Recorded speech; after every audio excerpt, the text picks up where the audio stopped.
தஞ்சாவூர் மாவட்டத்தில் பெய்து வரும் மழையால் 300 ஏக்கர் நெற்பயிர்கள் நீரில் மூழ்கின. இதனால் விவசாயிகள் வேதனை அடைந்துள்ளனர். கூடுதல் விவரங்களை வழங்குவதற்காக எமது செய்தியாளர் சரவணன் இணைப்பில் இருக்கிறார். வணக்கம் சரவணன், கூடுதல் விவரங்களை பதிவு செய்யலாம். வணக்கம் ரூபி.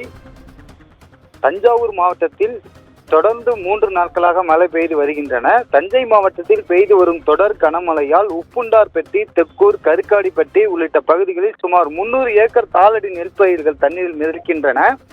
அந்த காட்சியை தான் தற்போது நம்ம பார்த்து கொண்டிருக்கிறோம். நாட்டு வாய்க்கால் மண்டி கிடக்கும் வெங்காய தாமரை மழைநீரில் விளைநிலங்களுக்குள் புகுந்ததால் விவசாயிகள் குற்றம் சாட்டி வருகின்றன. தஞ்சை மாவட்டத்தில் கடந்த 3 நாட்களாக தொடர் கனமழை பெய்து வருகிறது. இதன் காரணமாக ஒரத்தநாடு தாலுகாவிற்கு உட்பட்ட உப்புண்டார்பட்டி, தெக்கூர், கருக்காடிப்பட்டி, பின்னையூர் உள்ளிட்ட பகுதிகளில் சுமார் 300 ஏக்கர் பரப்பளவில் தாளடி நெற்பயிர்கள் நீரில் மிதக்கின்றன.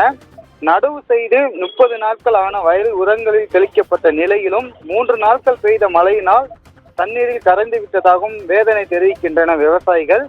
நாட்டு வாய்க்கால் 4 ஆண்டுகளாக தூர்வாராத காரணத்தால் தான் வெங்காய தாமரை செடிகள் புதர் போல் மண்டி இருப்பதாலும் மழைநீர் விளைநிலங்களுக்குள் புகுந்துள்ளது. எனவே இதை கணக்கீடு செய்து ஆய்வு செய்து அதிகாரிகள் உடனடியாக நிவாரணம் அறிவிக்க வேண்டும் என்ற விவசாயிகள் கோரிக்கை வைக்கின்றனர்.